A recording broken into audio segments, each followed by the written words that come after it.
Ini saudara, tanggal 5 September adalah batas waktu yang diberikan oleh masyarakat sipil kepada pemerintah dan juga DPR untuk memenuhi 17 tuntutan jangka pendek. Apakah ke-17 tuntutan ini bisa terwujud atau sebaliknya hanya sebatas janji? Kita bahas bersama dengan Wakil Kepala Staf Kepresidenan Bang Muhammad Kodari, lalu ada analis politik Mas Adi Prayitno, dan kami juga akan mengundang mantan Ketua BEM Unpad Mas Fridian Aurelo yang akan bergabung bersama kami di diskusi pada Kompas Petang. Selamat petang semuanya. Selamat petang. Selamat petang, Mas Yasir, Bang Sehat semuanya Kodari. ya. Saya mau ke Bang Kodari dulu nih. Hari ini deadline-nya Bang, 17 tuntutan rakyat.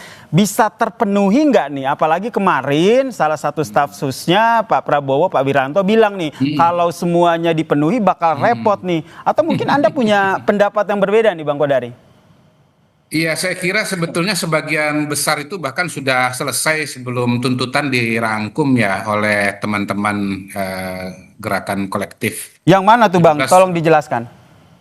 Misalnya seperti pembatalan tunjangan anggota DPR, perjalanan ke luar negeri, proses terhadap anggota-anggota DPR yang dianggap bermasalah, lalu kemudian proses hukum kepada pelaku penabrakan Afan Kurniawan, tujuh personel yang ada di dalam mobil tersebut, termasuk juga kepada komandan batalion, itu semua sudah berjalan. Dan beberapa tuntutan itu kan sebetulnya juga kalau diberikan konteksnya sebetulnya menjadi jelas, misalnya soal TNI, tarik TNI dari pengamanan sipil. Ini kan TNI ini kan hadir karena memberikan bantuan, dan dasarnya juga ada Undang-Undang TNI. Di situ salah satunya operasi TNI selain perang adalah perbantuan kepada Polri. Jadi sebetulnya sebagian itu hanya memerlukan penjelasan dalam konteks hukum. Yang kedua sudah berjalan, dan secara substansi saya kira umumnya sudah dipenuhi oleh para pihak yang disebut dalam tuntutan tersebut. Termasuk membentuk tim investigasi independen korban kekerasan aparat selama demonstran ini ya. Ini realisasinya seperti apa? Karena kalau sebatas hanya masih dirembukan, belum ada informasi yang disampaikan secara lugas dari pemerintah kepada rakyat, mungkin akan bias begitu Bang. Iya, kalau saya kembali kepada substansi ya, yang diinginkan adalah keadilan, yang diinginkan adalah proses hukum yang berjalan dengan baik, dan itu sudah ditegaskan beberapa hari yang lalu oleh Presiden sendiri bersama ketua-ketua umum partai politik beliau. Pak Presiden maksudnya mengatakan dengan tegas agar diproses secara jelas, tegas, dan transparan. Jadi kalau kita bicara substansi, sebetulnya ini semua sudah lagi-lagi sudah dilaksanakan oleh Presiden secara substansi. Oke, secara substansi sudah dilaksanakan begitu oleh Presiden Prabowo Subianto dan pemerintah. Apakah itu saja sudah cukup atau ada perlu langkah konkret lainnya? Saya ke Mas Adi untuk pertanyaan ini. Ya, kalau kita membaca tuntutan rakyat 17+8, ini kan ada dua kategori jangka pendek dan jangka panjang. Yang dibicarakan hari ini tentu adalah kategori jangka pendek yang deadline-nya itu jatuh pada hari ini, tanggal 5 September 2025. Kalau kita membaca target jangka pendek, itu kan ada semacam kurang lebih sekitar 17 tuntutan yang disampaikan oleh kelompok-kelompok aktivis pro-demokrasi yang melakukan demonstrasi. Kalau kita mau jujur, sebenarnya memang ada beberapa hal yang sudah dipenuhi. Misalnya soal tunjangan DPR kan sudah di-stop. Ada sikap partai politik yang menonaktifkan kader-kader mereka yang dinilai menimbulkan kontroversi dan kegaduhan. Tapi memang ada beberapa poin yang misalnya secara eksplisit masih belum bisa diwujudkan. Misalnya soal bagaimana membentuk tim investigasi secara independen untuk mengusut persoalan-persoalan yang kemarin terjadi ya. Terutama meninggalnya kawan kita Afan Kurniawan ya dalam tragedi di depan DPR itu. Kan sampai hari ini juga belum terbentuk. Termasuk misalnya bagaimana partai politik memecat kader-kadernya yang dinilai menimbulkan kontroversi. Yang ada partai politik itu hanya menonaktifkan dan meminta kepada DPR untuk tidak lagi memberikan fasilitas dan tunjangan apapun. Tapi minimal partai politik, DPR dan pemerintah dalam banyak hal sudah mengkonfirmasi tuntutan-tuntutan kelompok-kelompok aktivis yang memberikan sejumlah tuntutan itu. Meski pada saat yang bersamaan ada beberapa hal yang saya kira juga belum terlaksana. Misalnya soal bagaimana terkait dengan kondisi keekonomian, yaitu memastikan bahwa ada langkah-langkah strategis supaya tidak terjadi PHK. Ataupun misalnya ada langkah-langkah konkret di tengah krisis sehingga kemiskinan dan kesulitan rakyat itu bisa ada solusinya. Termasuk misalnya jangan lagi ada upah yang relatif cukup murah dan rendah kepada semua sektor kerja. Kan itu tuntutan-tuntutan di bidang ekonomi. Oke. Tapi bagi saya secara prinsip sebenarnya, Nasir, adalah ada beberapa hal yang minimal kita tangkap secara positif. DPR dan pemerintah secara perlahan sudah mulai mendengarkan bagaimana tuntutan-tuntutan publik yang sudah disampaikan secara terbuka, dan bahkan sejak kemarin kita tahu DPR membuka pintunya seluas-luas kepada kelompok-kelompok aktivis, kelompok-kelompok BEM, termasuk Oke. juga aktivis-aktivis Cipayung, dan berdialog menyampaikan secara terbuka, termasuk juga misalnya meminta kawan-kawan mereka yang saat ini misalnya ditahan, itu juga minta dilepaskan. Baik, Begitupun tahan dengan sampai di situ istana. dulu Mas Adi, izin karena sudah bergabung bersama kami juga mantan ketua mantan ketua BEM dari Unpad, dari Firdian. Firdian, sudah dengar suara saya? Iya, terdengar Mas. Ini saya masih di depan. Oke, Anda di lokasi, pertanyaannya apakah tuntutan Anda 17/8 ini sudah dipenuhi atau tidak? Tapi jangan dijawab dulu, kita akan lanjutkan perbincangan kita usai jeda berikut ini. Waktu deadline tuntutan warga sipil 17/8 bisa terrealisasi atau tidak? Saya ke Bang Firdian. Bang Firdian, kalau tadi kata Bang Kodari, ini secara substansi sebenarnya ada beberapa yang sudah terrealisasi begitu. Tapi Anda di lapangan yang mengawal tuntutan 17/8, apakah semua sudah terakomodir?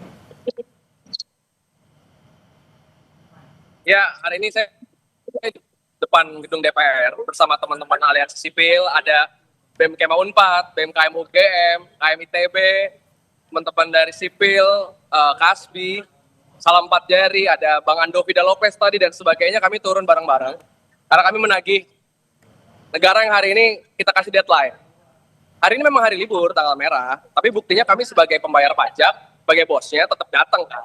Logikanya kalau bosnya datang, masa karyawan yang nggak mau datang tanggal merah? Artinya kalau bicara tuntutannya sudah dipenuhi apa belum, kami merasa tuntutan kami belum dipenuhi. Contoh yang paling krusial kami ingin dorong adalah tim investigasi independen untuk korban kekerasan aparat selama sepekan terakhir. Gini, kami tidak berharap aparat itu fokus kepada pencarian makar. Ya udahlah, kalau makar silakan kerja-kerja bin Intelkam Bais untuk mencari siapa makar. Jujur kami geng Solo, geng Ijo, geng Coklat, kami nggak ngaruh, nggak peduli gitu. Kami peduli soal 10 teman kami yang meninggal di tangan negara, 3.000 teman kami masih ditahan oleh polisi, Del Pedro, Direktur Lokataru ditahan polisi, teman-teman kami 8 orang masih hilang entah kemana. Itu yang kami pedulikan.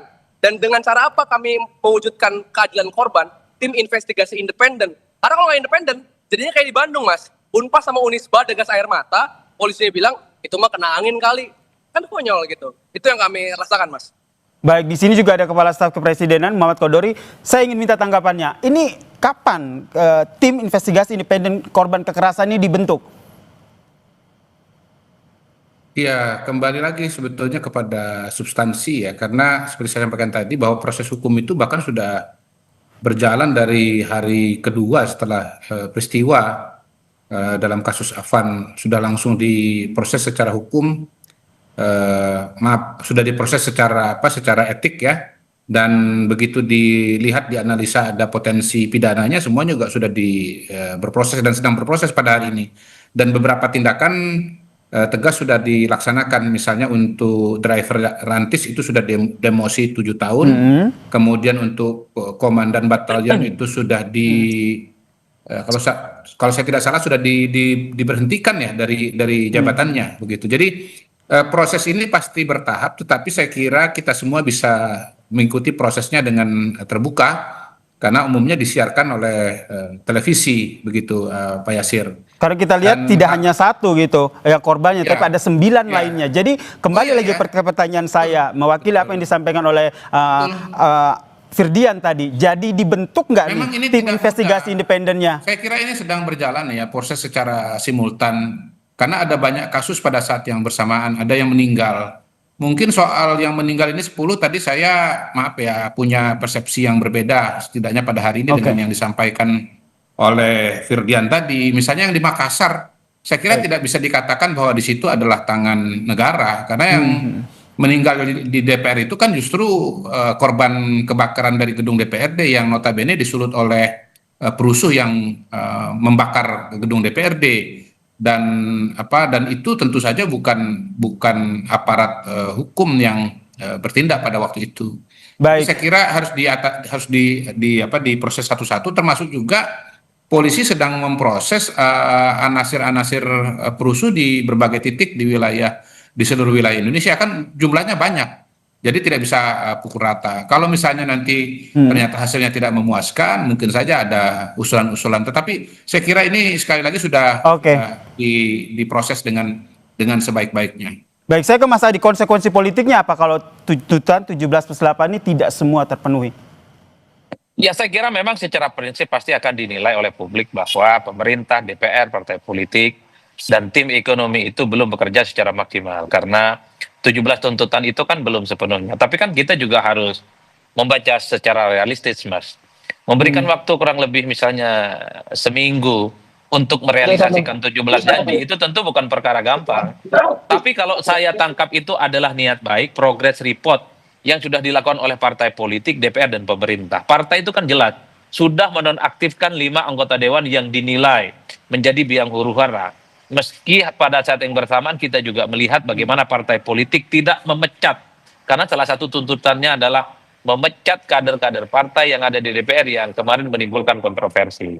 Termasuk juga misalnya bagaimana DPR sudah berkomitmen tak ada lagi tunjangan, tak ada lagi moratorium untuk keluar negeri dan semacamnya. Bagi saya ini sudah sebagai bagian dari modal besar. Meski pada saat yang bersamaan harus kita akui, kalau tuntutan-tuntutan jangka pendek 17 poin ini tidak sepenuhnya tidak dipenuhi, saya yakin bahwa kelompok-kelompok aktivis yang menyuarakan 17+8 tuntutan rakyat ini akan dimasukkan pada agenda-agenda jangka panjang. Karena dalam banyak hal agenda jangka panjang dan agenda jangka pendek itu saling beririsan satu sama yang lain. Tugas partai, tugas DPR, tugas presiden, tugas kementerian, termasuk juga tugas bidang ekonomi. Baik, saya ke Firdian. Firdian, mumpung ada Bang Kodari nih, Wakil Kepala Staf Kepresidenan. Dari tuntutan Anda yang 17 tuntutan warga ini, apa yang paling urgent yang ingin disampaikan agar hari ini ada ini? Semuanya, kenapa 17 tuntutan itu cuma 1 pekan? Karena biasanya kami menghitung visible sekali kalau negara punya political will untuk mengungkapkan hal tersebut. Tapi kalau ngomongin paling urgent adalah kita ngomongin soal keselamatan warga sipil. Negara sudah seharusnya menjamin keselamatan dan rasa aman untuk warga sipil.